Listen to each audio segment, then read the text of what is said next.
Halo semuanya, selamat datang di sesi bedah materi kita. Hari ini kita punya satu tujuan yang sangat menarik, membongkar tuntas konsep branding dan mengubahnya dari ide yang mungkin selama ini terasa abstrak menjadi sebuah kerangka kerja yang sangat praktis dan bisa kita terapkan selangkah demi selangkah.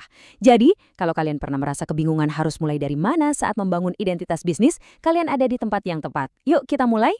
Kita langsung mulai aja dengan satu fakta keras yang sangat jujur dari pakar brand, Stephanie Regina. Dia bilang, branding tidak akan pernah bisa menyelamatkan produk yang jelek. Pernyataan ini benar-benar mematahkan miskonsepsi terbesar di luar sana.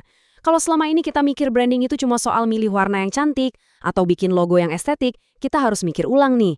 Realitanya, sebagus apapun kemasan sebuah produk, orang cuma akan coba satu kali. Mereka nggak akan pernah balik lagi kalau produk itu gagal menyelesaikan masalah mereka. Nah, untuk mengubah konsep abstrak tadi jadi kerangka yang praktis, ini agenda kita hari ini.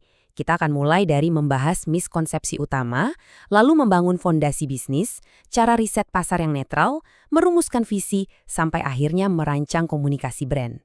Cukup padat, jadi ayo kita langsung masuk ke poin pertama. Bagian pertama, miskonsepsi utama. Apa sebenarnya branding itu? Coba deh jujur, pas pertama kali mau bikin bisnis, apa yang langsung kepikiran di kepala kita? Nama tokonya, seragam karyawan yang keren, atau mungkin desain logonya. Wajar banget kok kalau kita sering kejebak di hal-hal visual yang asyik ini di awal. Tapi dari materi yang kita bedah hari ini, pendekatan kayak gitu tuh justru melupakan esensi asli dari membangun sebuah bisnis. Gini, ibarat sebuah pohon, branding itu ada dua lapisan.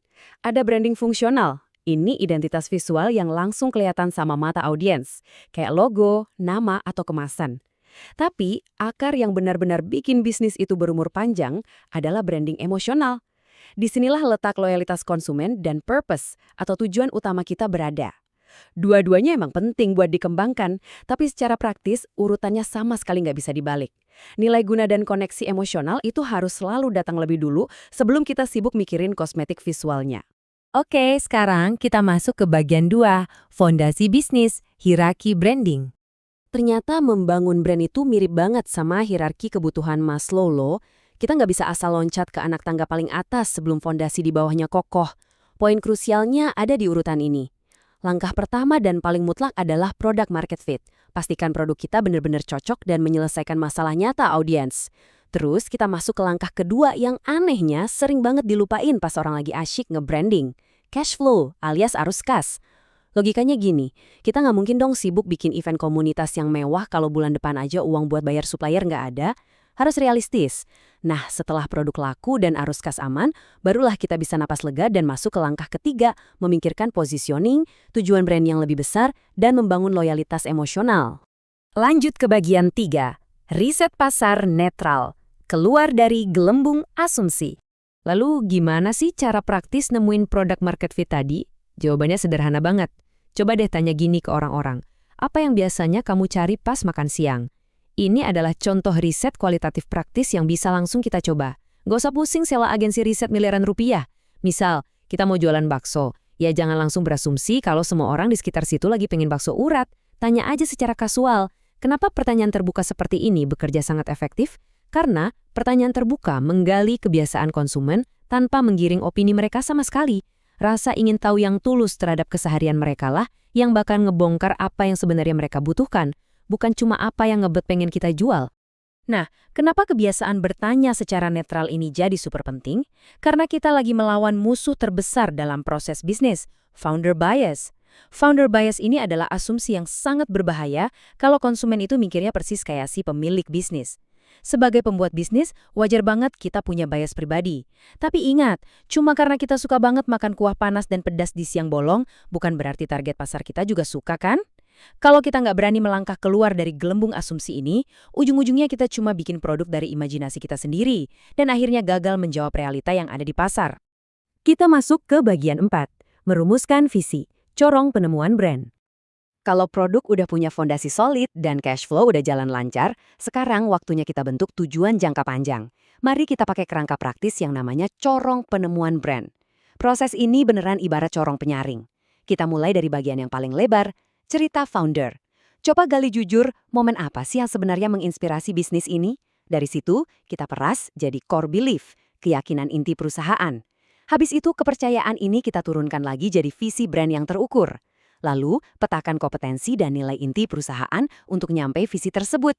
Baru deh kita tentukan dengan sangat spesifik siapa target audiens yang paling sejalan dengan nilai-nilai ini.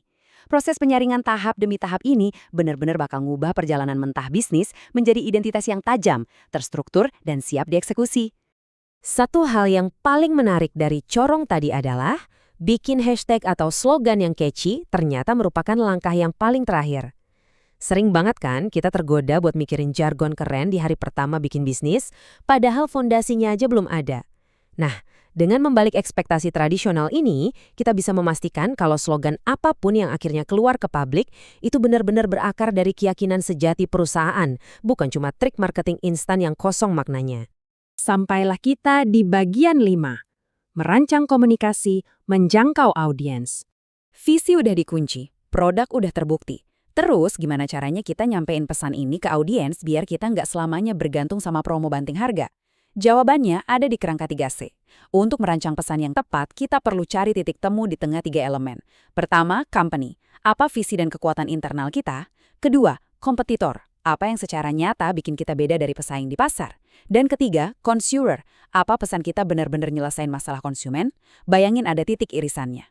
Ketika komunikasi kita ada pas di tengah-tengah ketiga elemen ini, audiens nggak cuma dengar promo kita, tapi mereka bakal ngerasa dipahami. Mereka bakal mikir, wah, brand ini benar-benar ngerti banget apa yang saya butuhkan. Dari semua yang kita bedah hari ini, kita sampai pada satu kesimpulan mendasar. Berhentilah terobsesi cuma buat memenangkan kompetisi, dan mulailah terobsesi buat melayani konsumen. Bisnis-bisnis besar seperti contoh brand perhiasan di materi kita yang mampu bertahan sampai 4 generasi atau ratusan tahun, mereka itu bertahan bukan karena sibuk menjatuhin saingannya.